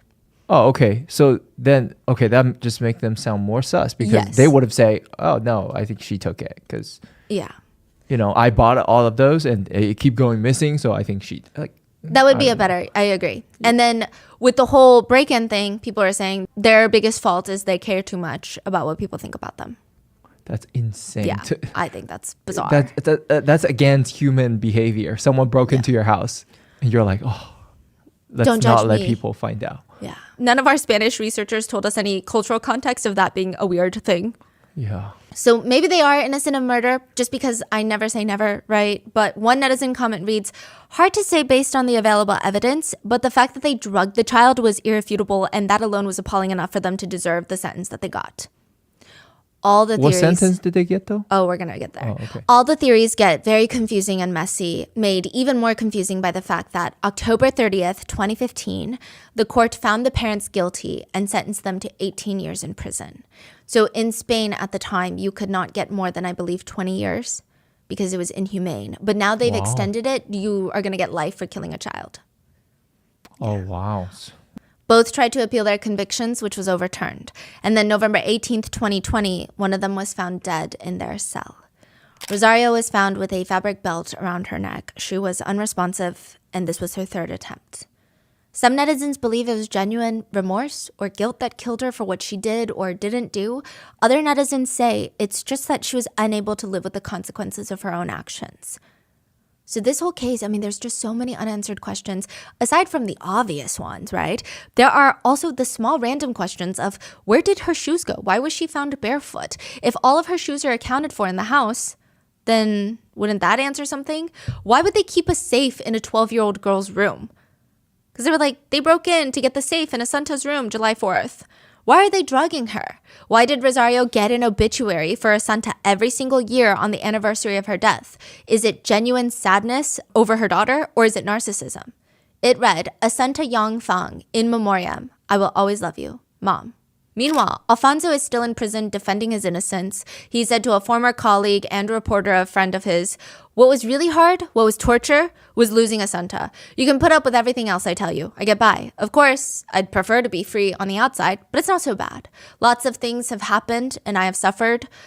People are disgusting, like all those repulsive people who gathered in the street to call me a murderer. I can't even stand to think of it. Those people and others who are on television and in the media talking about me as if they knew me well, as if they knew something about my life, they don't have the slightest idea. It is madness. He later said this before Rosario died. When I regain my freedom, I have the firm intention of disappearing. No one will ever hear from me again, not even Rosario. I have only one reason to stay alive, which is none other than to be a free man again and reunite with my little girl. Never before. In fact, I've already thought about how and where. I just don't know when, but everything comes eventually. Insinuating he's going to self-exit to join Assunta. After Rosario was found dead, he wrote his plans to die as well so he could be next to his little bird Rosario, whom he loved so much. Alfonso is due to be released in 2033, but he is eligible to leave prison for a few hours a day for work and personal appointments starting in 2025. I don't think he's going to get approved, but we'll see. Adoptions from China have gotten much more regulated, much more intense, and for a while, China did not let many families from Spain adopt after the Assunta case. Whether it's a coincidence or not, it just seems like the numbers really depleted. Wow. After Assunta's death, there were a lot of talks in the media about her being this protege child, this genius, a kid that could have grown up to save the world one day. And the author of the book asked one of the teachers very quietly and very politely, is it true or are they exaggerating it after her death because, everyone lights up the room once they're gone? And the teacher smiled at him and said, it's all true. She really was an incredible girl. And that is the case of Assunta.